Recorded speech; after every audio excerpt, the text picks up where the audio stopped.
can see we're at 1:45, so I think that's time to get kick-started. Thank you everyone for coming here today. Hiya. Okay, thanks so much for everyone for joining us today. Firstly, I'll give a quick introduction to myself. My name's Elise Ford. I'm director of the Transforming Peacebuilding Initiative at Humanity United. That's one of the foundations established by Pierre and Pam Midjar. Really happy to be chairing this panel today. The topic is, what is the future of support to peacebuilding? It wasn't in the introduction, but I think also more importantly, perhaps, we want to tackle the question of what is its implication, and is this time for a radical rethink on peacebuilding? Delighted to be able to introduce three people that will be on the panel to kickstart a debate, which I hope will involve everyone here today. Firstly, on my right, introducing Andrew Sheriff. He's the head of European External Affairs at the European think tank ECDPM. He likes to think of himself as a strictly neutral analyst of foreign and development policy, but I know he's a recovering and still passionate peace builder. Is that a sheep in wolf's clothes? I'm not sure. Andrew's actually going to kickstart our discussions today, walking through some analysis that he and his team, and I think his team is here as well, that have been working extensively on the question of how is government support to peacebuilding shifting. This is actually work that was supported by Humanity United, and we felt it was an important analytical gap. I think we're all deeply aware of the rapidly shifting political context that we live in. I think we also spend a lot of time thinking about how can we peace build more effectively, but this seems to be the critical missing middle. How are some of the biggest supporters of peace building shifting in their priorities and approaches, and what does that mean for the enabling environment for peace building, and what does that mean we as peace builders might need to do in terms of shifting our tactics? So Andrew will talk us through that research. He's focused on 4 European donors. We're here in Washington, D.C. Why are we talking about Europe? Well, first of all, those are 4 of the top 6 peace-building supporters in the world. And I think when you hear from Andrew, it will be quite clear that the resonance and significance of this research is distinctly global. We're going to kickstart with his presentation, but I did want to introduce the rest of the panel because we really are hoping to then, following the presentation, open it out into debate. And I can't think of 2 better people to kickstart that debate. I have Harriet here, who I think probably needs no introduction, CEO of International Alert. She's going to be offering her perspective on how she's seeing this political context, what are the challenges facing the INGO sector, and some of the strategies and tactics that we might be able to introduce to respond to these challenges. And she was explaining to me her role on the NGO campaign coalition that has no name, but she sits on the steering group of that campaign, I think can add perspective on that. And then Graham Simpson, US representative for Interpeace. So how is this applying in the US and the UN context? But I'm also really excited to hear his perspective as the author on the Youth, Peace and Security UN report. What are young peace builders thinking about the state of the world today and opportunities for peace building, and how do we bring their voice into this? So with those introductions, I'll hand over to Andrew for the presentation. Thanks. Well, it's very nice to be here today, and I was just thinking that the last session I was in this room, people couldn't hear very well. So if there are problems, you know, you need to wave and shout and say you need to speak up, or I need to maybe speak down if I'm too loud. But one of the other things that happened in this room the other day was we had someone from the World Bank sitting on this panel here talking about conflict sensitivity. And 14 years ago, I was almost thrown out of the World Bank because I wanted to talk to them about conflict sensitivity. And they said, that's nothing to do with us. You know, that's not our mandate. Get out, basically. So in one way, I'm thinking, well, this is great. You know, things have changed. But have they? So basically, my first thing to say is, before I even start with my presentation, $1.9 billion dollars for peace building, the highest year on record, 2016, for a category of official overseas aid called civilian peace building, conflict prevention and resolution. How many of the people in the room are surprised by that figure? You can stick up your hands. Okay, so most people surprised by that figure because it's too high or too low from your expectations. So those who think it's too high from their expectations? Okay, so most of you think it's actually not, it's too low. Okay, good. And it's only 1% of official total aid.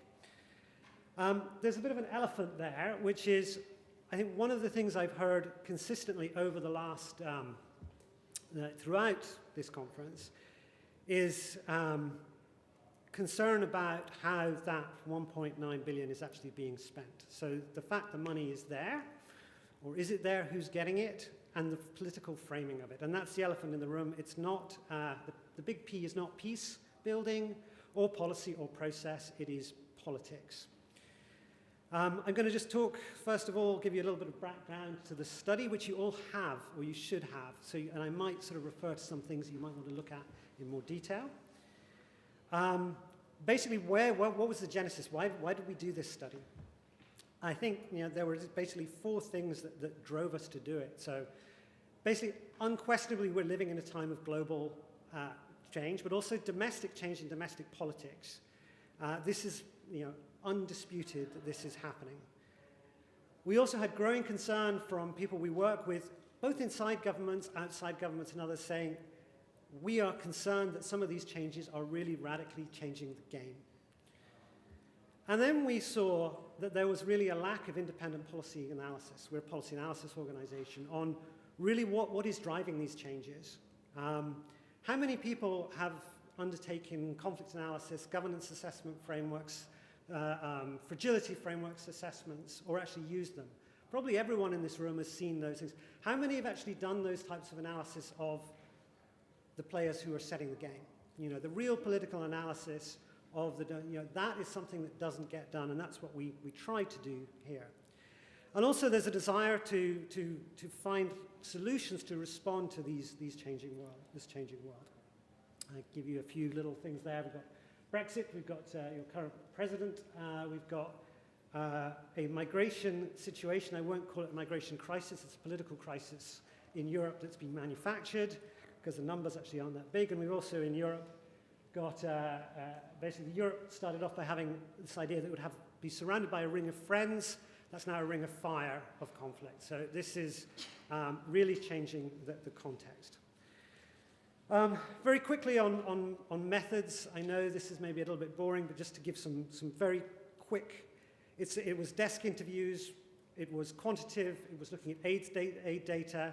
There are some specific limitations to the study. It's a top-down traditional policy analysis from Europe, where ECDPM had a network where we can get in at quite a high level to have political discussions and say, this is what your policy says, but what's really going on here? And we can have those discussions in Europe. I'm not sure we'll be able to have them here.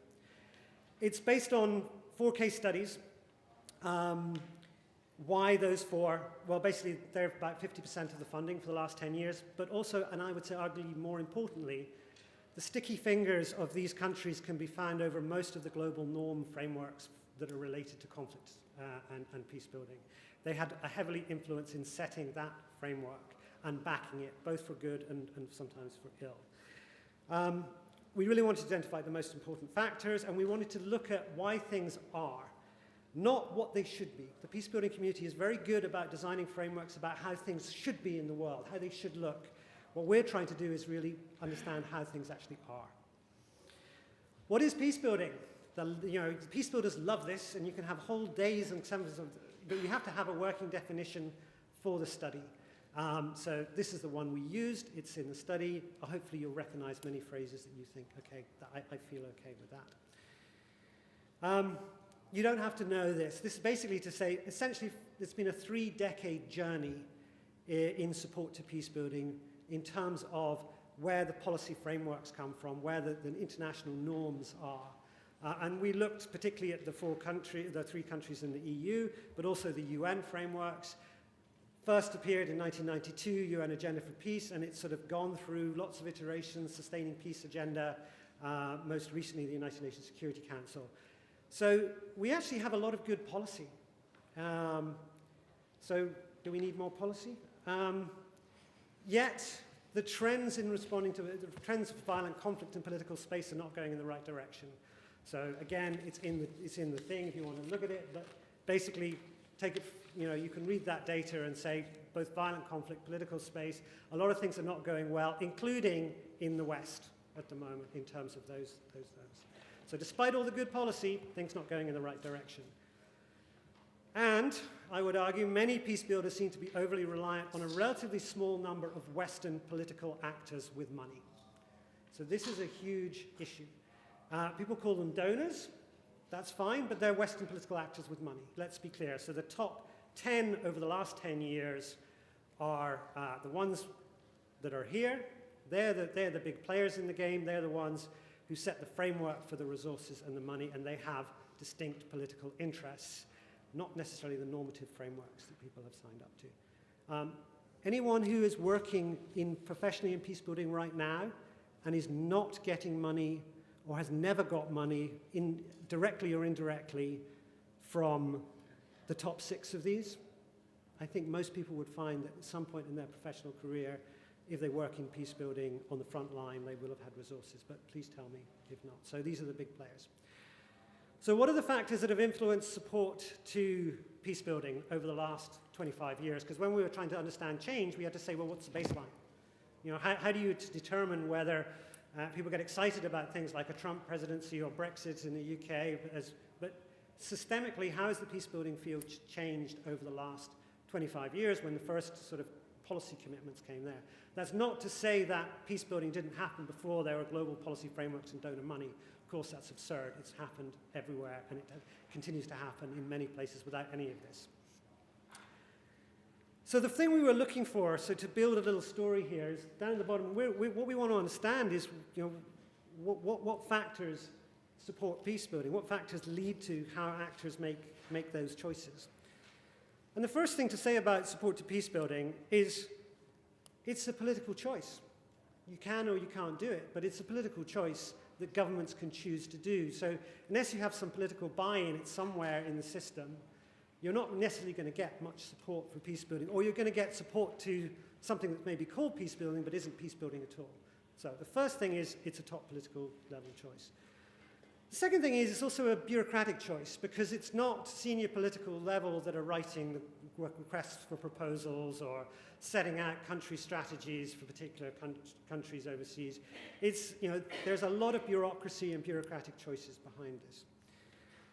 And essentially that leads to foreign policy priority choices. It leads to development policy priority choices. It leads to other policy priority choices that, now you see a lot of justice work or work on counter-terrorism that doesn't neither come from foreign ministries or development agencies, but from other parts of government. And all this is framed around a national system of governance. So basically, the national system of governance set in primary law, set in long-established systems of working, basically sets your framework for how peace building is going to be supported. And it's a filter through everything that everything passes through. With that, this is not a conspiracy against supporting peace building effectively. It may seem like that the government is acting in a way that is not integrated, not flexible, not responsive, not bottom-up. That's the way that governments generally operate. So although that's very detrimental to the peace building factor, and it's very, very hard to change, and the last 25 years of peace building work have shown that. The first factor that we found that influences support to peace building is really the geopolitical era that you are in. So after the end of the Cold War, there was suddenly political space and interest to support peace building, both in terms of a policy arena and also in terms of resources. That geopolitical era has gone through various iterations. So we had, and that, it happened from the sort of the end of the Cold War up to September the 11th, where there was a lot of good conflict policy, a lot of ideas about funding things differently, not a great deal of money. And then September the 11th happened, which actually led to much more money, but not necessarily money and resources in the way that the peace builders would choose to do. So that geopolitical era, which is currently shifting, and there's plenty of analysis, I won't go over there to show that, is a really important factor in setting the choices from the political level and the bureaucratic level. And if we are shifting eras, as it looks like we are, that's going to have a huge impact on how peace building is supported. Now, the second one is domestic political culture. And this is a difficult one. But why does Sweden support peace building massively and France not at all? They're both Western European countries. They come from similar liberal democratic traditions. Why is it that France doesn't put money, resources, invest in normative frameworks? Well, it goes back to the domestic political culture and history. Why does Germany support peace building? Well, that's rooted in German history. Why does Sweden support peace building? It's rooted in the political culture that's grown up, where they believe effective multinationalism is a way to project their role around the world, and they believe in it. Why does the UK? Well, it's a former colonial power that engages in peace and security issues, but also has a strong values-based agenda as well. This relates to your national political culture, and that really sets why some people support peace building and other people don't. Those are the two dominant factors. The other one is domestic events with an international dimension. So we have a migration situation in Europe that is changing dramatically foreign and development policy priorities because it's touching national politics. You also had domestic events with an international dimension, whether you could call 9/11 one of those, I'm not sure. But when something touches the highest level of politics and societies in a country, policies and priorities shift in relation to violent conflict. The next one is major conflicts and instability, and I would love to say these are major in terms of the impact they have on societies and people.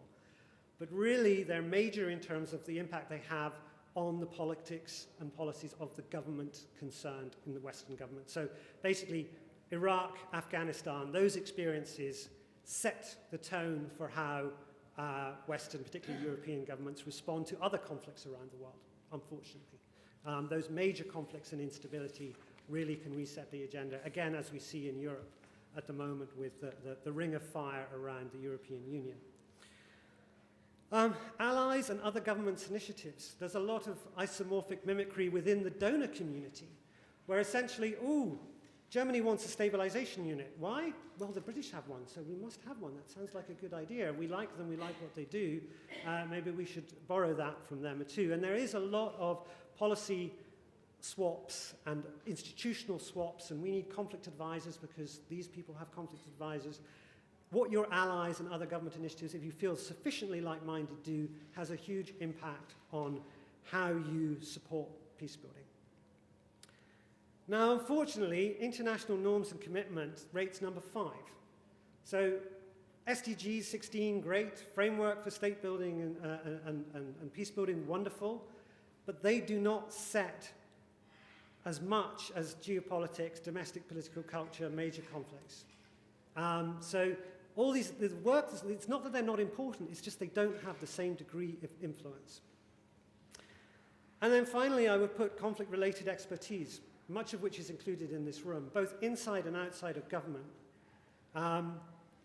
That has, over the last 25 years, been very important in developing in these Western political donors their frameworks, not in relation to, unfortunately, development policy and foreign policy overall, but specifically in conflict-related policy guidance, narratives, framing concepts.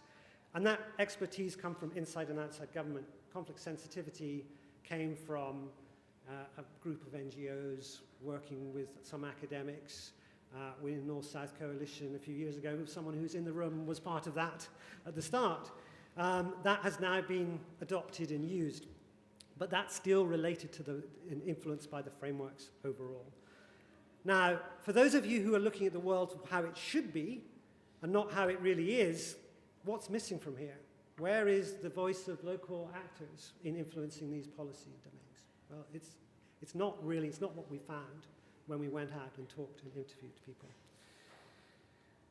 So, some conclusions, just to get the debate started. And again, basically, peace building has been a pretty resilient concept over the last 25 years, but it's not transformed European and I would say either American foreign and development policy priorities in relation to violent conflict.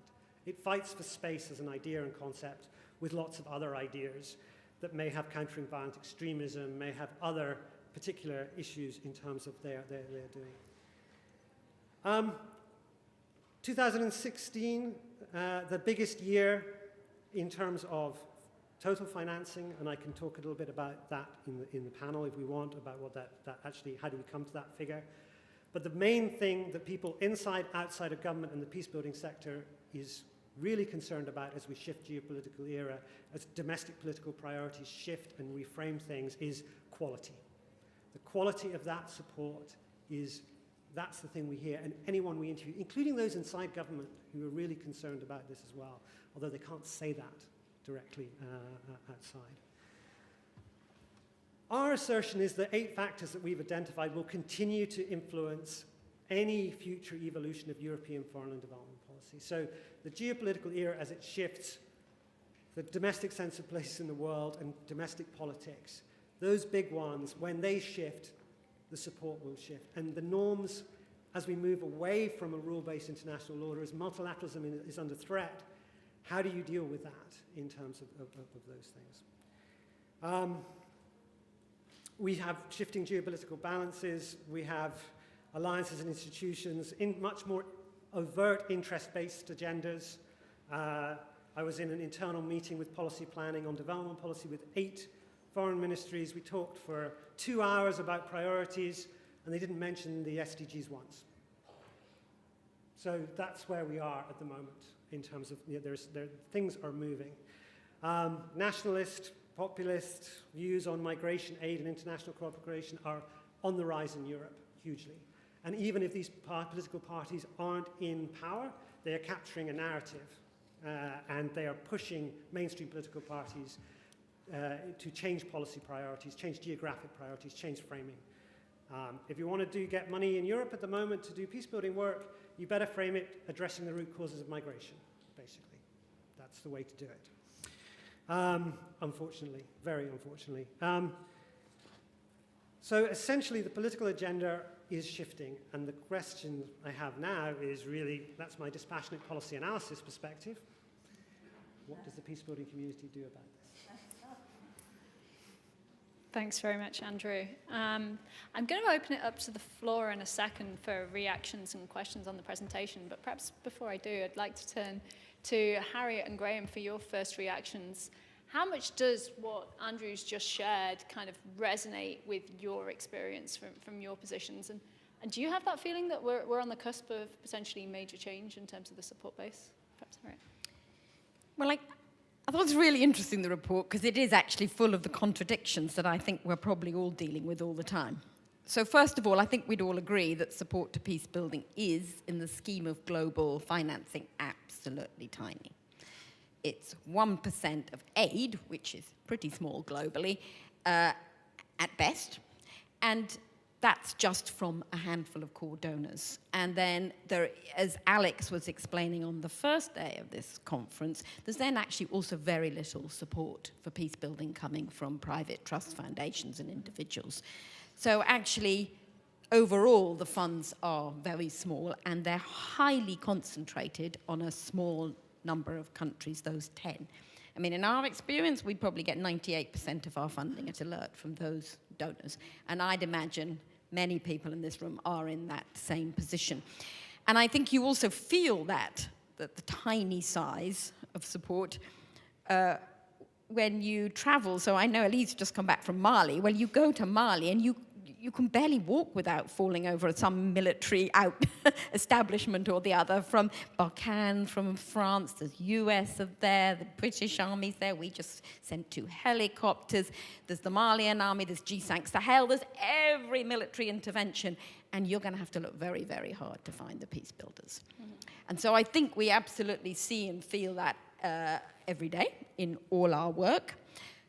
On the other hand, and that's also, in a way, it's quite a good wake-up call, it's also true that funds have been rising for peace building.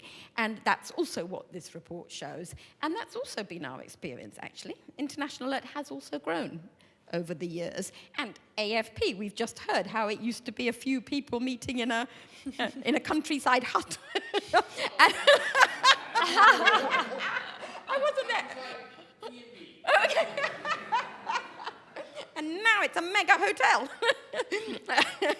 But it's grown, it's expanded. Our sector has grown and has expanded, and it is getting more support. And we should also celebrate that, because actually that gives us a good platform from which to build, as opposed to feeling all the time so beleaguered. We have made a lot of gains. And I think that's also true when you look at the policies. I mean, the policies are amazing. And I mean, I came into this sector only about 3 years ago from I used to work in fair trade.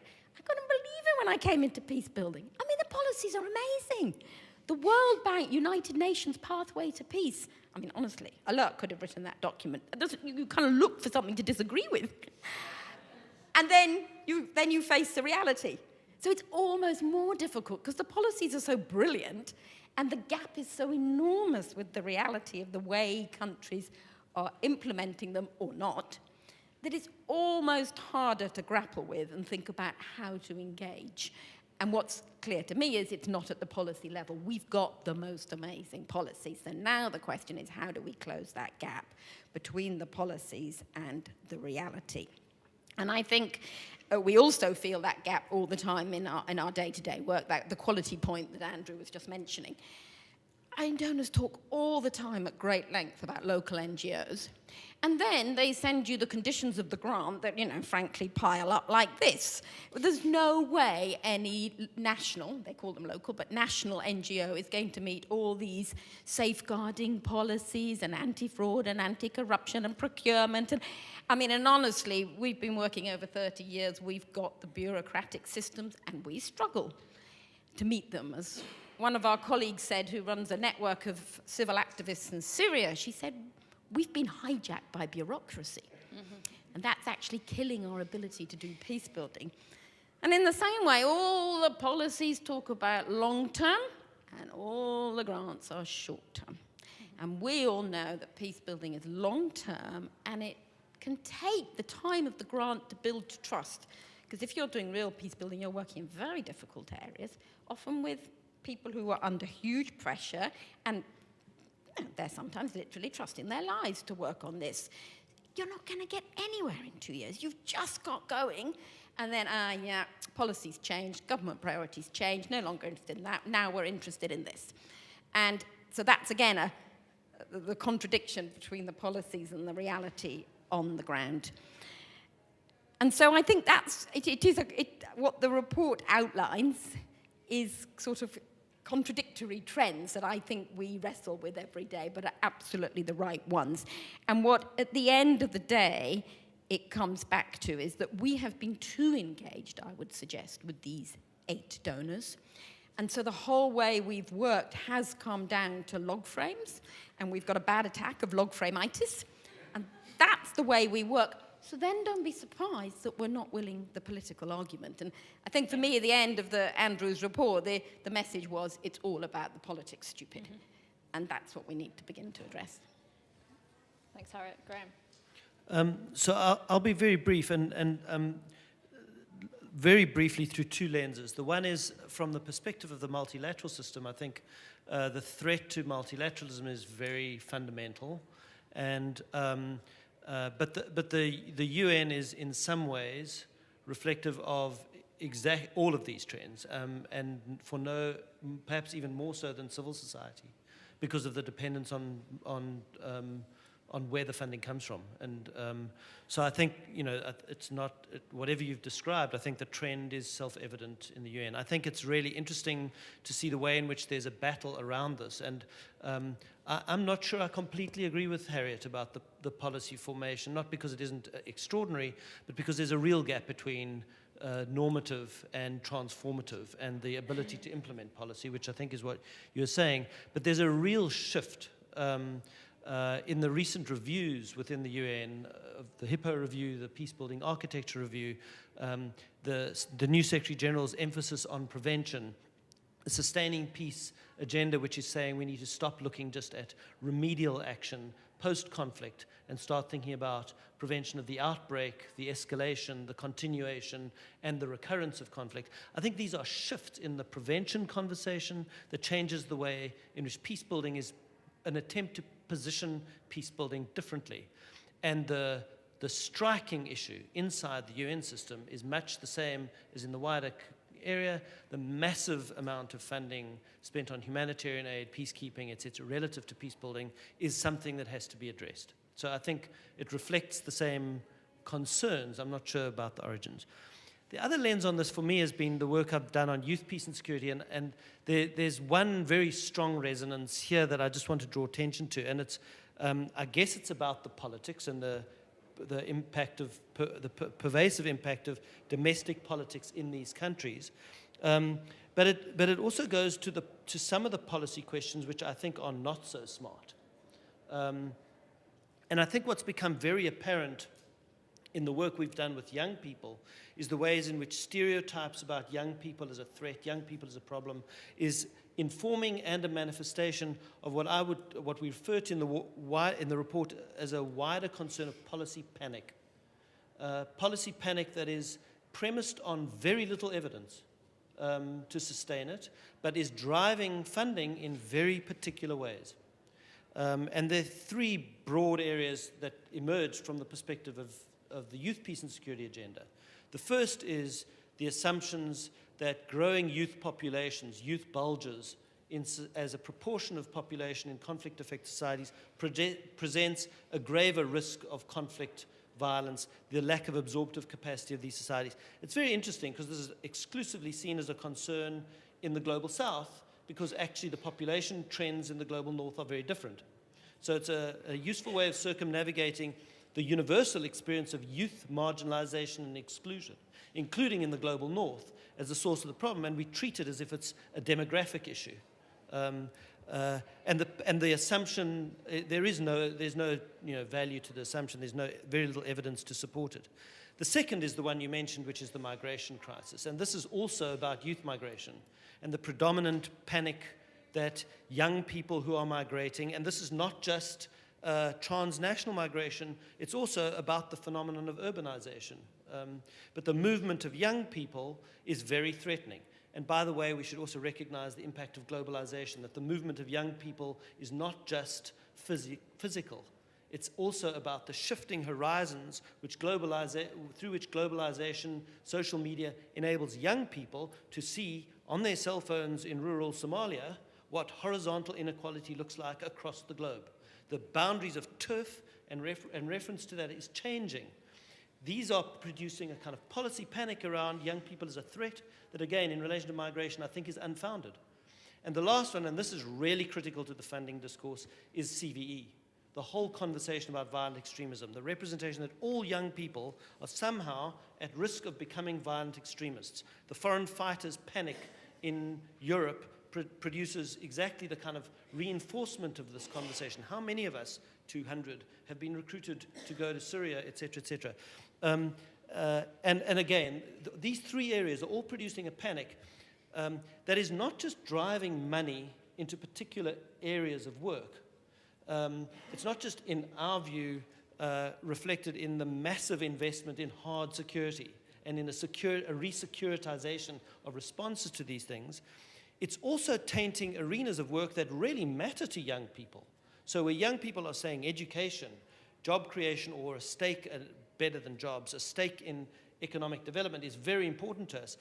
The motivation around these things is increasingly to frame these as if they are solutions to the problem of violence, when clearly they aren't. So the denial of the fact that the vast majority of young people are not involved in violent extremist groups, the fact that this policy myth has, is producing a panic, is driving funding. This really does resonate very powerfully from the communities that are receiving this.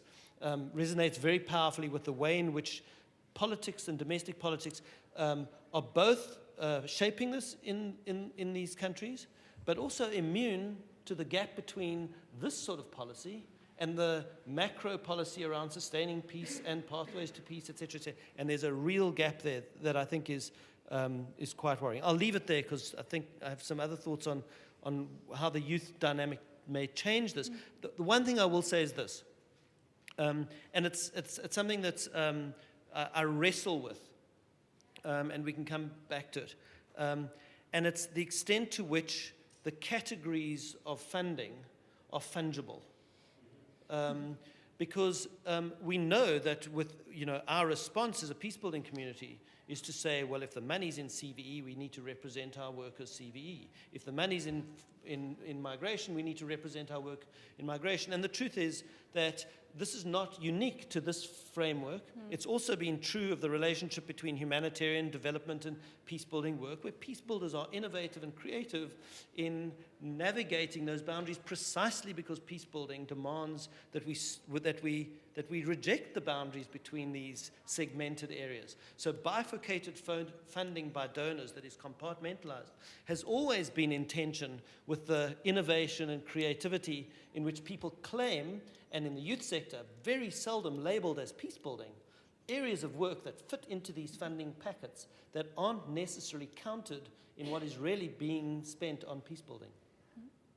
Great. Thanks so much, guys. And I think what's interesting is both of you really underline some of the contradictions, both the good news and the bad news, and I think that comes through in the report and is indicative of this perhaps moment of flux that we're in. But what I think is interesting in the reference to some of the policy developments that have been positive recently is that there's actually a danger that that is representative of this technocratic consensus.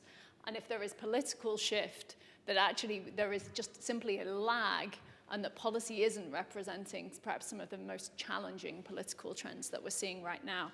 But before we go into a discussion of the implications, I did want to open it up. I'm very conscious this panel, there's no American voice, and we're here in DC. What's the US perspective? Any questions for Andrew? So I take a round of comments, questions, and then we can come back. I'm Chip House from the Alliance for Peacebuilding. I have a second life as a comparative politics person who specializes in Europe, and if I have a country, it's France, and it makes perfect sense to me that France is not on your list. But I live in the country that's the elephant in your room, which is the US. And I'm really interested not in how we do more funding in the US, but how we, for peace building abroad, but how we do it at home. And what I hear you saying, and I'd like you all to think about, especially the two of you who live here, is how we shift, to use your terminology, the culture and the institutions of this country so that we get our government, or perhaps our next government, to be more sensitive to two things. One, how do we fund peace building at home and abroad? And second, how do we mobilize a constituency to demand that of our government, which I didn't hear happening in any of your cases, except for maybe Germany. Perhaps we'll carry on taking a round of questions and then you can respond. So I can see one back here and then two more here. Hi, I'm Mark Gopin. I'm particularly interested in bipartisanship for obvious reasons here in terms of trying to help peace building survive. So I'm interested in whether you think there are any opportunities for appealing to more right-leaning folks in the parties in Europe on what you would share in common in terms of especially conflict prevention so that people don't run over their borders by the tens of thousands. Are there ways in which we could raise up the notion of early detection and warning, which we've done in early education in Europe has been so brilliant? Is there a way in which that would be bipartisan to work before things become catastrophes? Just two more comments, perhaps.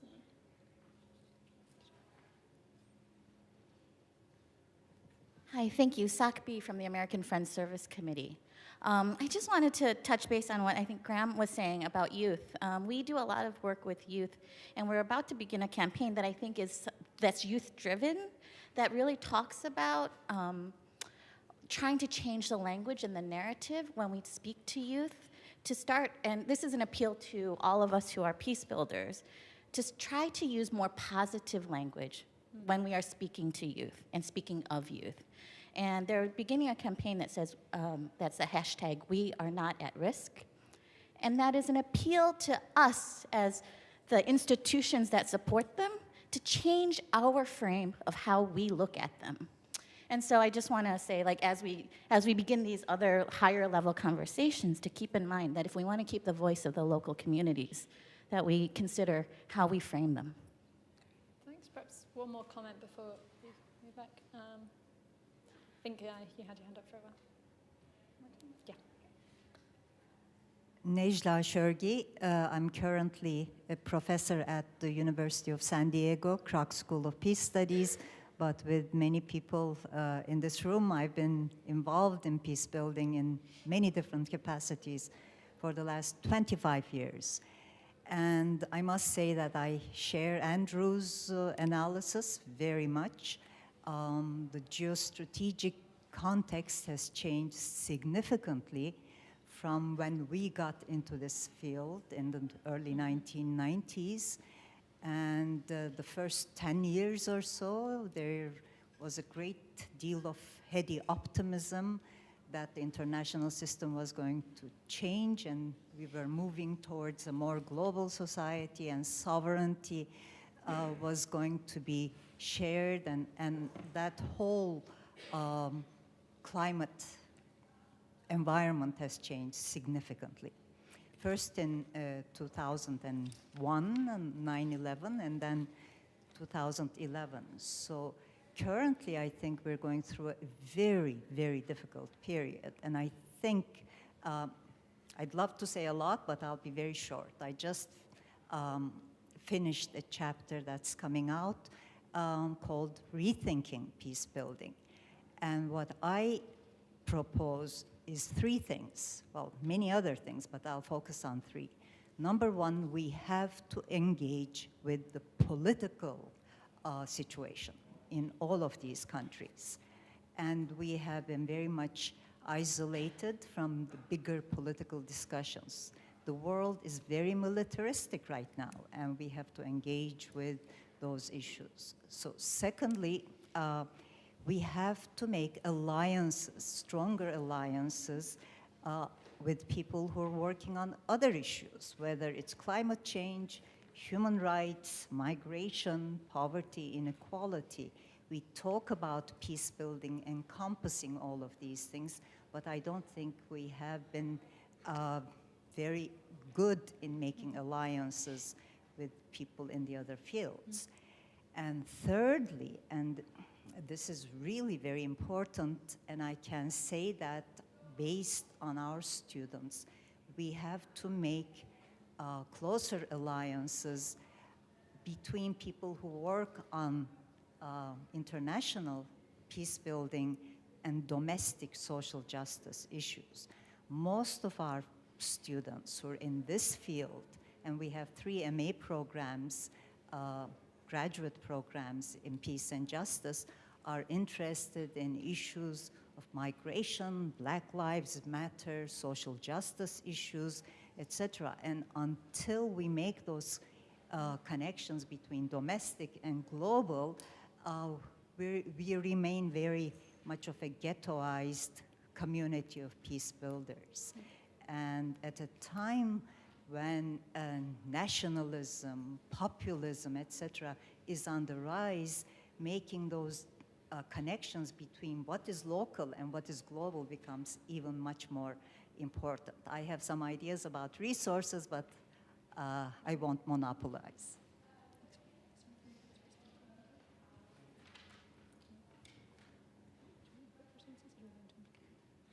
Do you want to perhaps give some quick responses, Andrew, in terms of how that relates to the content of the report, and then we can perhaps get into this discussion on implications and where we go from here?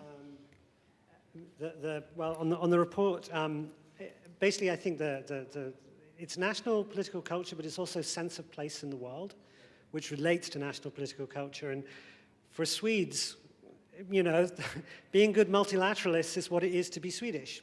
And, you know, you have a far-right party that's done well in Sweden that's going to says, we need to cut aid to 0.7%. Which is, you know, because that's the Swedish far-right version of populism. which is very different from other countries. So yet they also want to leave the EU. There is very much a perspective on using aid to stop migration. So that it's not all good news on that front. But it is curiously Swedish, because and the same with Germany. I think we held this event in Germany recently, and they reacted in Germany quite. I think Germany's in a bit of shell shock at the moment because of what's going on, and there are historical parallels that people are worried about. There are a lot of how to respond to that, and also a feeling that actually German support for peace building didn't come from nowhere after the end of the Cold War. It had been built up in social movements of the 50s, 60s, and 70s, and that's where it came from. And how can they get back to those movements? On bipartisanship, well, maybe that's sort of responding to I have some ideas on that. On rethinking peace building and alliances, I mean, that's essentially what we call for in the report, that you do need to have more creative alliances that engage political foreign policy decision makers and opinion formers and society. And we didn't quite get onto that, but that is, because if you're going to engage in national political culture and changing, thinking about the geopolitical environment, then those are the people you need to get. You need to get to society, and you need to get to those who set opinions and in terms of foreign policy communities more. On bipartisanship, I will save that for the round on responses. Great, thanks. And I think this is probably a good moment to then shift tack and think about the implications and think about what does it actually mean for how we organize and how we respond to this changing context. And I think one of the things that I really liked about the report was the depiction of this sort of moment of flux as both a potential threat, but also looking at it from the opportunity side. And I think if we look at the goals of the peace building community, the idea that this could potentially be a moment where we could genuinely create a peace building agenda that's more inclusive, more democratically owned, co-owned by the North and the South. How do we turn this moment to our advantage, perhaps, even in building the sort of peace building that we want? But I can turn to the panel and interested, Harriet, from your perspective, is this a threat or an opportunity? And what are you at Alert doing to kind of begin to respond to that?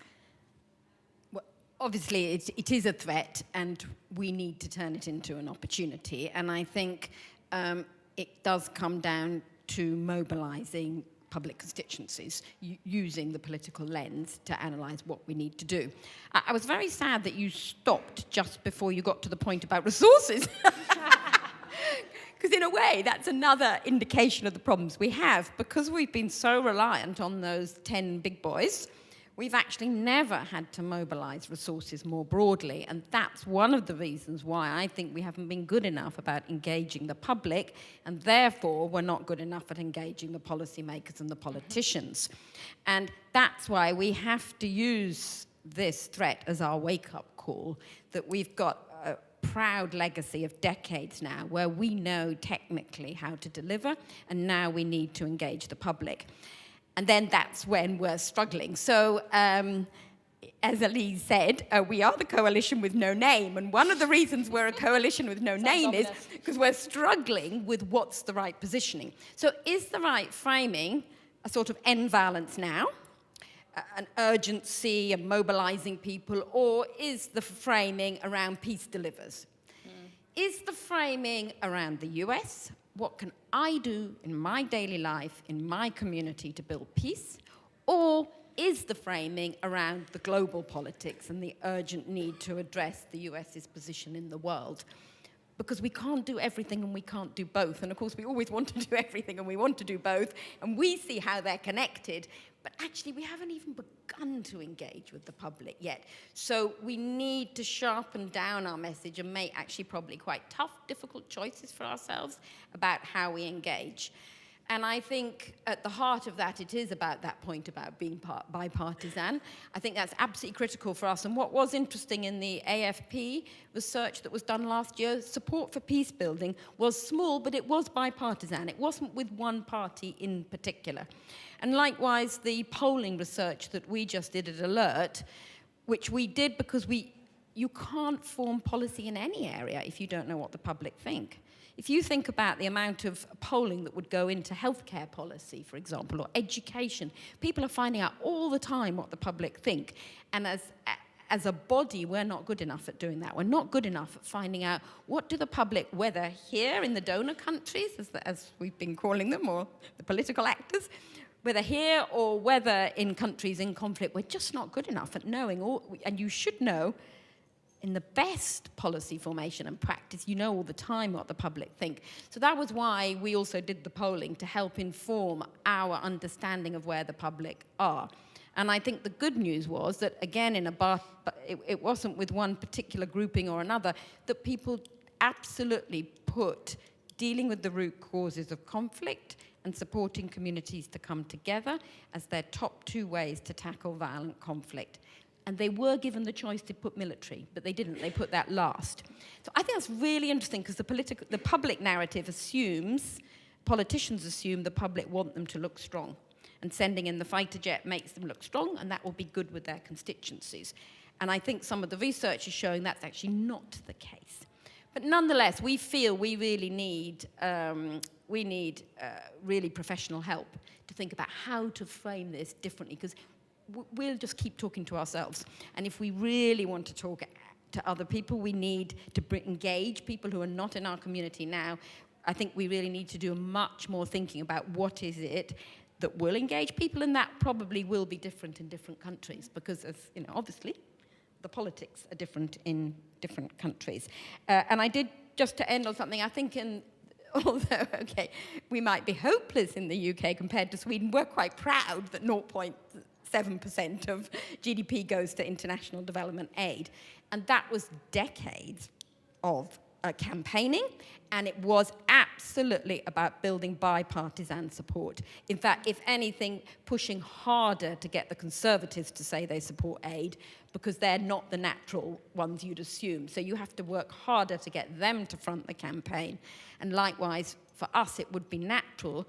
Can we get people who you wouldn't naturally think would support peacebuilding? Can we get the military establishment to speak in our favor? Is actually probably going to work more strongly for us than having people who would seem as, oh, well, obviously the Quakers would support peacebuilding or something. So that's some of the things we're struggling with. Perhaps, I mean, I think it's interesting, Harriet, you talk about the sort of need for a transformation to some extent of how the INGO sector in peacebuilding operates, so that we have a much stronger campaigning base. What I think is interesting is that narrow funding base that's very much linked to the bilateral donors is the very constraint on that. How do you actually get the resources? And I'm kind of looking at myself here, because I think there's a very direct nod to the philanthropic community to say, what role can philanthropy play in helping peacebuilding get more political? But I'm deeply aware, coming from a background, the development space in Oxfam, what sort of powerhouses of campaign teams are there, and what it actually takes to do the sort of campaigning that you were talking about on the 0.7. So I think that's a big challenge. Perhaps one follow-up question before I hand over to Graham. You talked a lot about public constituency. The report focuses on the West, but I know you've also been thinking about how we make sure that this isn't a West-only endeavor. And so where does the global South and peace builders fit into that from the campaign's perspective? So just to be honest, in the beginning, the coalition has been peace-building organizations, most of whom were all around the world, but are based in Europe and the US. From the beginning, we haven't wanted that to be the long term, but we felt we had to get comfortable working together with ourselves, which is relatively new, actually. I mean, we worked together a lot on some individual programs in individual countries, but actually coming together with a really big, ambitious goal to create a sea change in the way peace-building is seen, we actually felt we needed to get very comfortable with ourselves. Our absolute ambition is that, and we've opened up membership now, we've worked out what it takes to become a member, and we really hope that quite quickly we will have groups from throughout the world, including countries in conflict. And we've kept a place on our steering committee empty to say that is for people from countries in conflict, for example. So that's challenging, but that's absolutely the very fast next step, really, for us. And I think then we're still struggling about, are we trying to find one global campaign that everyone can get behind, but that is different whether I'm sitting in the Philippines or DR Congo or Colombia or the US? Or is that too ambitious? Are we in the end going to have to do different campaigns given the different politics? But on the other hand, the whole point of the coalition is try to get our total to be more than the sum of the parts. So if we just split ourselves into national campaigns, will that work? So we're really struggling with some of those decisions about what's the best way. In an ideal world, we'll find an overarching campaign that you can then break down and say, and therefore in Colombia, and therefore in Sweden, and therefore in the UK, we call upon UO government too, or that's what we're struggling with. And I think you're absolutely right. It is one of our problems that none of us have funds for advocacy. And the famous closing the civil society space means we have fewer and fewer funds that are not earmarked. And governments are clamping down more on funds ever being used for political advocacy. So of all the times for us to start doing this, it's bad. And therefore, we do need the donor community, the non-government donor community, to come behind us more than ever.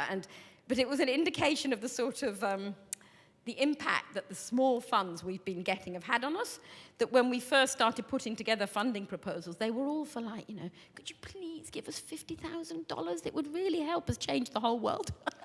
and actually Alex, at the network of peace funders, was really good, and she said, come on, let's be realistic. We need to be ambitious. And actually, if we're not going to be ambitious, we're never going to get a sea change. Let's go in there and let's be ambitious. And actually, being ambitious is in itself inspiring and might help people to come behind us, because otherwise we're just going to still be fiddling about where these massive geopolitical shifts are completely changing our context. Great, thanks so much, Harriet. And Graham, I think this is a great point. I mean, I personally have been really struck when you've talked about the consultations that you had with youth as part of the Youth, Peace and Security report, just the energy and the new ideas that were coming up from that. Does that give you hope about a potential new face on peace building, or what's your perspective on these challenges? Yes and no. I mean, to respond slightly more broadly to this, I do think one of the things we need to do is also fight back. I mean, we are sitting here saying we have the mere breadcrumbs of what's available, and yet are being subjected on short-term funding cycles with long-term goals, are being subject to extraordinary challenges for demonstrating effectiveness, proving impact, etc., etc. Well, the trillions of dollars that are being spent on the other side of this divide on hard security are not being assessed in the same way. And why aren't we doing that? And why aren't we reclaiming that space? Because everything I'm hearing from young people is that is utterly counterproductive. It is producing exactly the contrary, consequences to those. And I think this is a space that has to be contested.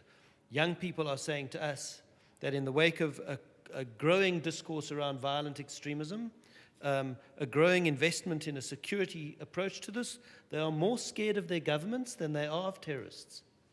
Yeah, this is, we need to reclaim this. This is very important. So that's the one point. And by the way, I think that also might have some bipartisan appeal, because it is sometimes about those who are expected to fight these wars sometimes get how counterproductive the recourse to hard security is. So there's more room for maneuver there than I think we use. I do want to say that I think that the convening power of a focus not on where a tiny sliver of young people may be a threat as future terrorists or extremists, but the focus on where the vast majority of young people are, and the innovation, creativity, resourcefulness, and resilience of youth-based and youth-led peace building gives us a really powerful convening power. I think that this conversation changes the way in which people see an investment strategy which is in resilience, not in risk, which has a positive dimension. So I think there's a politics there that works and that can be played, and we need to engage with that. And I think that creating voice for young people in these arenas is very important. I think this also goes to some of the things that Nejla was hinting at, which is, young people were saying to us, for God's sake, stop ghettoizing us. Stop treating youth as a sector as if we aren't everywhere, as if every SDG isn't a youth SDG. And young people are, in my view, demonstrating the innovation and creativity of forging partnerships across the boundaries that we're talking about. Youth organizations, women's organizations, human rights organizations, engaged in development. It's one of the reasons why much of the skimpy resources they're leveraging, because they're also volunteer-based, tiny budgets, very intimate and local very often, so not very expensive relative to the impact that I think they sometimes have. But what's powerful about this is the demonstration effect. They're working across these phases. It's amazing for me that one of the most powerful messages coming out of our study is a recognition that whether you're talking to young people who feel marginalized and excluded in the south side of Chicago or in South Sudan, there's an enormous amount they have in common. And this is a very powerful way of transcending through constituency, transcending these barriers of global north and south around an issue that actually has huge common relevance. And then the last thing I'd say is that I think that we have a lot to learn. You know, we often talk about what we can do for young people, how we can speak to young people, how important it is for us to include young people. Well, they're kind of resistant to a lot of that. And this is a good message and a bad message. The bad message is that the trust deficit is so great that young people are rapidly losing confidence, not just in their governments, not just in the multilateral system and in NGOs and civil society, but in representative democracy itself. And one of the reasons is because they can see the power and importance and the opportunities of direct action. And that's both scary, but where they are creative change agents, they are demonstrating through social media, through alternative ways of organizing, through creative direct action, the power of organizing in ways that I think as a peace-building community we have not managed to do. I do think it's at the intersection between where peace-building and social movements are sometimes different and sometimes have things in common. And that's a creative opportunity when we say we have to win the politics in the countries that are devoting the money. Then we have to start thinking about peace-building discourse by reference to what we can learn from social movements. And I think youth-led peace-building offers us an enormous amount there of creativity, innovation, resilience, an alternative investment path that I think we have to make much more attractive. And it's an arena in which I think we need to stop thinking about what we can teach young people or where we can patronizingly give them the space and start realizing how much we have to learn from them. That far from us leaving them behind, the creative space for peace building is in recognizing the potential that they might be leaving us behind. Great, thanks so much for that, Graham. And I think what strikes me in that is also this sense that we need to be conscious that we're also entering a very different era for how positive social change takes place. I think the story of the links between Southside Chicago and South Sudan and the sort of the potential to operate across local contexts globally, and what does that mean for how you generate movements in a very different way from how we might have done even 5-10 years ago, I think is really exciting, but also places new demands on how we do that. Now I want to open it up and hear all of the ideas from the floor. I'll take Steve and we'll kind of go this way. We've got plenty of time, so I'm sure we'll get to everyone. Steve.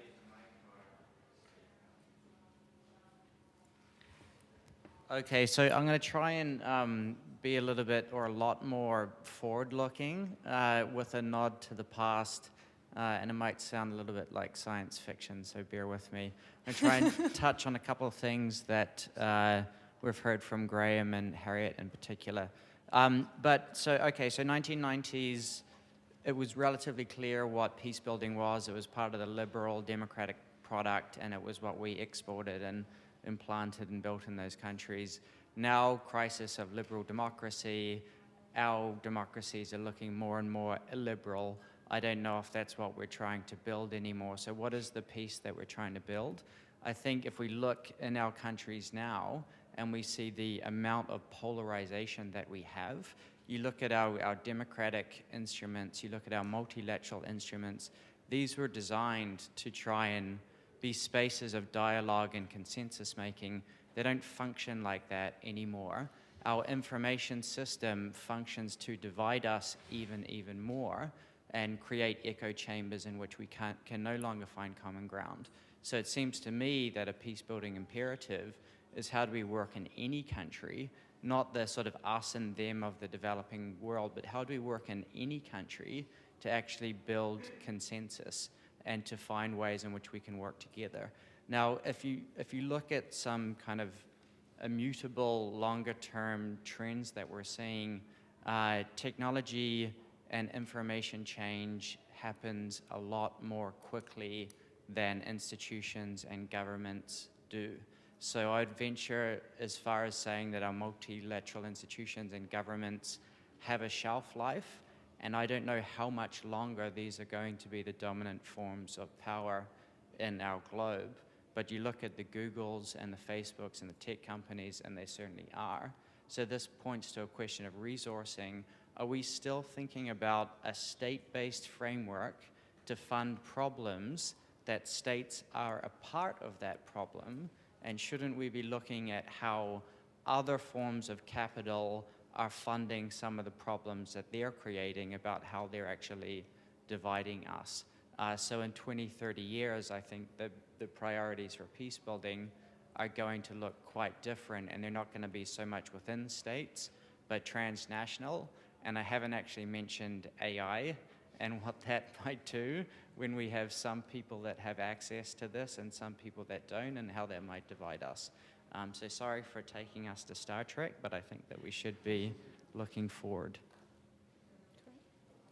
Thanks so much, Steve. I'm going to kind of carry on going this way. There's hand here. Just a question that may seem a bit unrelated, but I think is sort of, for me, has been for a while sort of under the surface of things. One of the most unexamined assumptions is what constitutes national interest. And because it seems to inform a lot of the policy, right? Whether it's in the US or elsewhere. And nobody ever talks about what is national interest or what should be our national interest. And I'm wondering if you think that a conversation around that, even though it sounds sort of heady and academic, if it could be actually, you know, sort of brought to light more.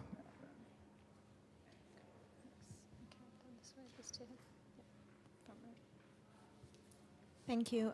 My name is Elma, and I come from Bosnia and Herzegovina from the United World College.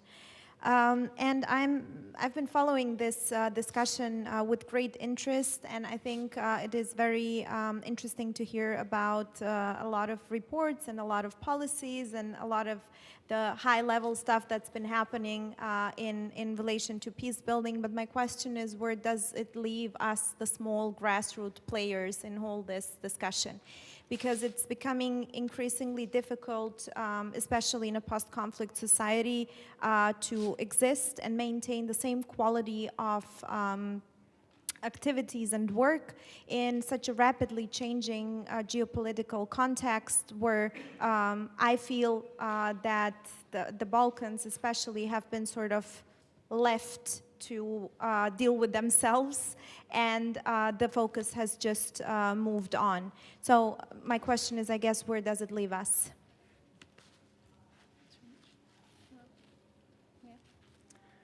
Thank you. Thank you very much to all of you. Very insightful things that you've shared with us.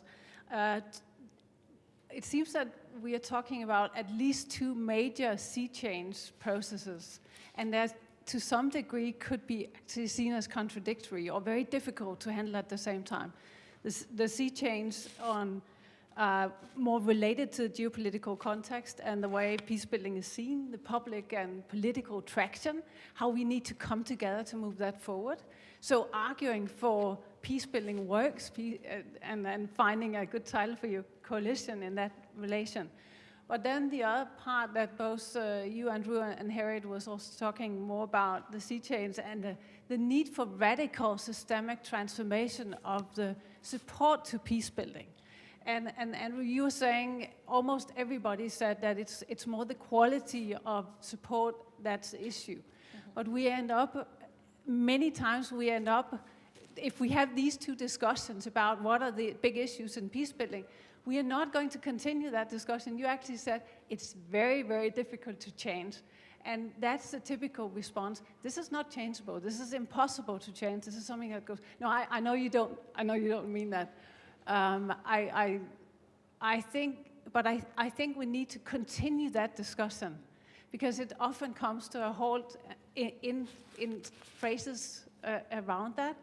And it's also because it becomes very technocratic. But it's not technocratic when in the last session, our colleague, gentleman from South Sudan, who won a prize yesterday, says, you know, we need more capacity to develop proposals to meet the requirements of donors.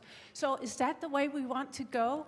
Piecemeal solutions that is not creating systemic transformation, but actually forcing the excellent actors who have the most brilliant ideas and insights in doing peacebuilding work on the ground and making changes, even brilliant ideas of how to change the systemic and the much broader issues. But they will be stuck with writing proposals and meeting donor requirements. And I think it's, for me, having been part of both the donor system and the NGO system and so forth, and feeling personally violated on my personal integrity in doing that, I think there's a big danger that we have come so much into this is standard practice, this is the thing we need to do. We need to come together to say, what are the things we can do to change that? And I'm working with Conducive Space for Peace, and that is the aim of doing that, of changing this system, and dealing with procurement issues, dealing with local partnerships. And for us as peace builders, it's not a technocratic issue. It's also about dignity, as Donna talked about yesterday. We're violating the dignity every single day in local partnerships when we are having these practices. And yes, we can you know, point to the donors, but we can also point to ourselves. So yeah, I think I had another point, but I think that's probably enough. Great, thanks very much. I'm actually going to suggest perhaps we can come back to the panel, because I think there's already 4 very meaty ideas and questions there. So just to recap, I think from Steve, we have a suggestion: are we thinking enough out of the box and into the future, and particularly what are the opportunities to think beyond state bounds in terms of looking for the solutions? We had a question around national interest. What actually constitutes national interest, and how does that help clarify our thinking? A question here about what do we do in the interim for those areas that may be overlooked and the grassroots that's overlooked, and then a question about how are we seizing this as an opportunity to push for a more radical systemic transformation, and can we accept sort of systems of governance are static and won't change, or as your report actually says, perhaps there isn't more opportunity now than before to challenge that governance consensus. Perhaps I'll hand back to Andrew for first. No, to try and link the questions of, I mean, basically, what we found in our research essentially is national systems of governance are slow to change, but are now under increasing pressure because they can't deliver. So, you know, there is, both on, the geopolitical era is changing, domestic politics is changing, and national systems of governance designed pretty much for the world of the 1950s are really, really under strain. So you have 3 things that traditionally have not moved very quickly and not changed, all changing at the same time, all interrelated. You can look at that and go, this is a huge risk. This is, things could go badly wrong. Or you can also say, well, this is the moment for peace builders to have those conversations on a more sort of specific, and to build new constituencies. But on the more specific issue of, well, how do you change the sort of the technocratic boundaries? And, because I said it was very difficult. I didn't say it was impossible, because I do think those things are slow to change, and it is not a conspiracy against peace builders. It's a way of operating that governments operate, which are low risk, managing the wrong risks, I would say. To manage the wrong risks, how can you get a discussion going there? And I do think, how many peace builders have ever had a discussion with national audit offices, ever? Who actually have some power to say, you're spending money badly, that the governments have to listen to. And actually, it's how do you get to the technical levers of powers to have conversations that, okay, this is about good financial management. This is about getting results for the resources you're spending, which is what National Audit Office and their equivalents are about. How do you have those conversations? And then you need to find a language about peace building that's understandable, engageable to them. So that, I think there are some things around, and there's also, because things are shifting, how can you seize the moment? The same with national interest. I mean, I do think there's some assumptions made about national interests, and it is a framing that's used. But there is a community that talks about international interest. There's a foreign policy, hard security community that exists that is usually quite influential. But they're not necessarily hostile to peace building. You just don't speak to each other very often. I mean, we find ourselves in the room with these people sometimes because we're a think tank and we're in the room with the hard security think tanks.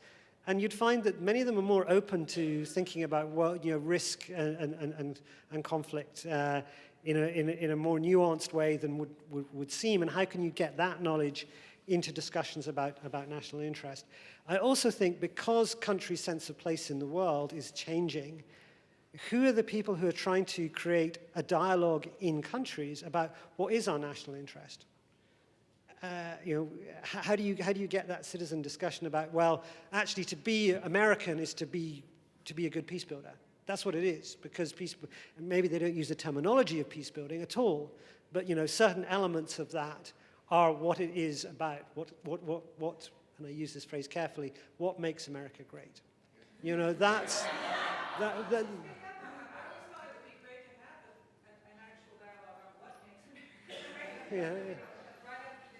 Yeah.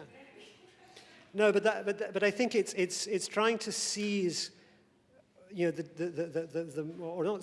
find the entry points in domestic political culture that resonate. And I'm a policy person. I love policy and I love evidence, but it's not working anymore in terms of setting the political agenda. So how do you engage with a more emotional language that says this is about who we are, this is about us, this is how we build a political constituency?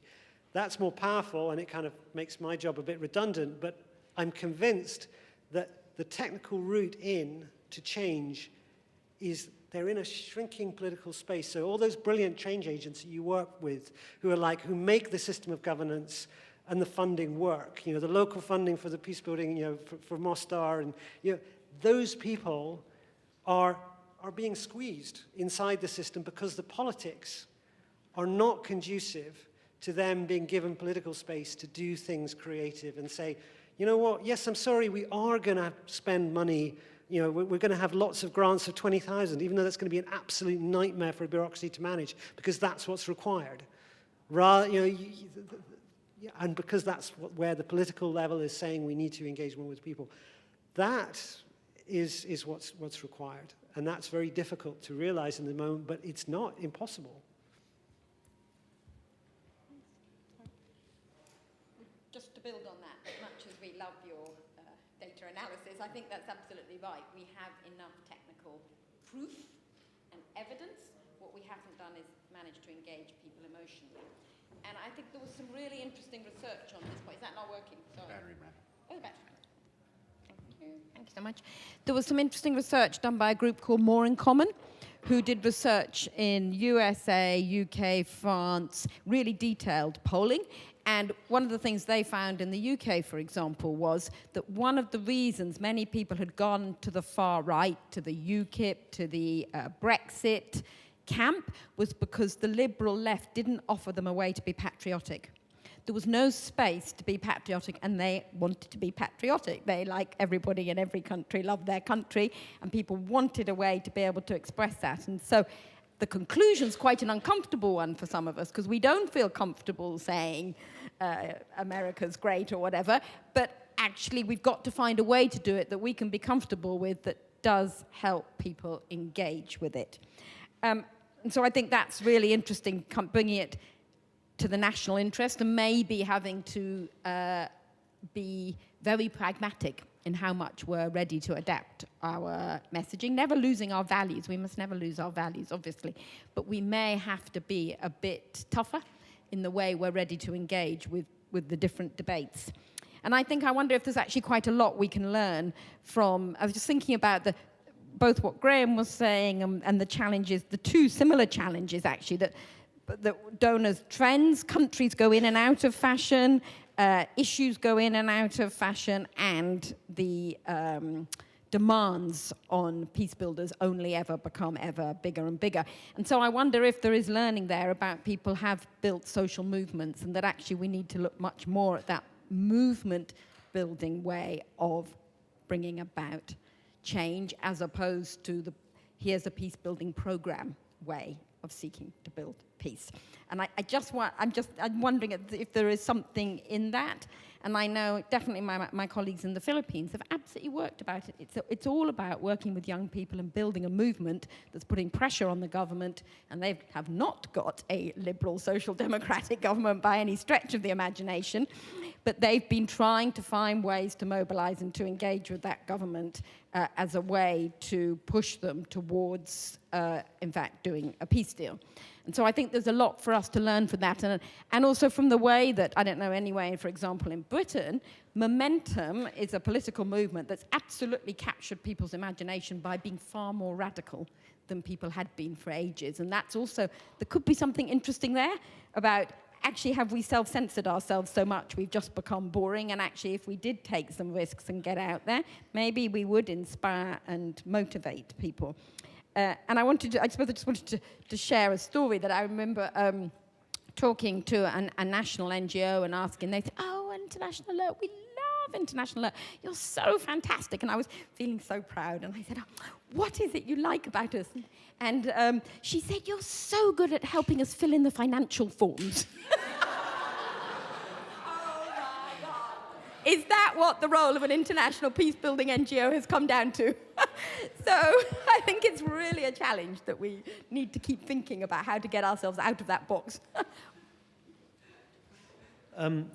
So very briefly, I mean, I think this concern about local grassroots organizations is very important.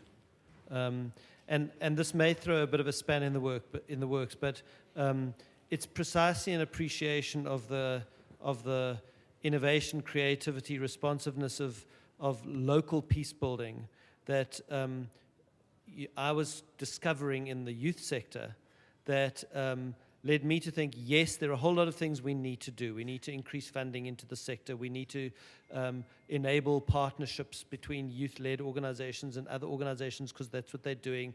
We need to help young people to market the way in which they measure impact of what they're doing. We enable this. We need to create an enabling environment for young people to work more freely. We need to help or recognize young people's aspirations to scale up their work. So these are all useful recommendations and important things that young people themselves in grassroots organizations are asking for. And all of them come with real danger. And there's a return for me to a do no harm perspective on this, which doesn't detract from any of the things we're talking about here, but it's really important. Because as soon as you scale up, some of the essence of what local, trust-based peace building looks like can be decimated. Okay? As soon as you start injecting resources into institutions that are not comfortable with managing those resources, that are often volunteer-based, that are driven by other motives, you can taint this. Yeah? As soon as we start insisting on measurement approaches which are about knowing ahead of time what you're going to achieve in order to prove it, we may undermine all the risk-taking and innovation that is at the heart of this. Yeah? And even in the positive assertion that we need to forge partnerships, we need to build global collaboration, we may disempower rather than empower the local actors. So it's not, none of this is to detract from what we're talking about here, but I think the warning signs of where does this leave us as local peace builders is very important, without at the same time underestimating the creativity and innovation of local peace builders, because they're often claiming money that is not earmarked for peace building and doing work that they don't call peace building that is critical to building peace. They are very creative in forging alternative and innovative paths, in creating new ways of organizing. You know, this is really, for me, that if we lose this gold, at the heart of what a peace-building movement, how a peace-building movement has evolved. If we lose the fundamental, that it's actually from there that we learn and need to translate up. If international NGOs don't recognize and hold to those values, I think we're in danger, which is not to answer the question, it's just to reinforce it. The one last thing, and it goes to the point that Stephen made, which I think is very important, because we talk about national interest. He was challenging in a very fundamental way the boundaries of nation states as a creator. Well, think about an organization that is mobilizing groups that feel marginalized and excluded across boundaries of a transnational identity, mobilizing them to do extraordinarily risky things, yeah? That is mobilizing them through new social media tools and global initiative, right? Who's got that right? Because I don't think this is a long-term future vision. I think this is happening. And frankly, either we claim and own that space or we relinquish it to others. So I think that driver of change, we need to recognize how much we can learn from the way of organizing in ISIS and transnational organizations of that sort, because there's something that they're tapping into that we haven't yet learned how to do. I mean, I'd add to that and say there's a brilliant book out there, if people haven't read it, New Power, Jeremy Hyman's. And, it's talking about how is the fundamental nature of power changing today, and talks about a new power that's fundamentally, he describes it as online, crowdsourced, radically transparent, leaderless structures. I think it can be framed too much around technology, but there is, as you were talking to Graham, something very different about how change is happening today. And I think when we're thinking about the future of peace building, we need to make sure we're thinking in new power terms as well as old power terms. And I think some of the challenges around an expert technocratic approach, it's not necessarily peace building's failures as much as shifting nature of how change happens, and we need to stay abreast of that. Unfortunately, I know it's coming up to 3:15, so I think we are going to have to close it here. I'm sure the panel will stay around for any follow-up questions, and I think it's quite clear that this is a debate that will continue to be at the heart of peace-building discussions. So thank you so much for everyone that came today and for great contributions and great debate. And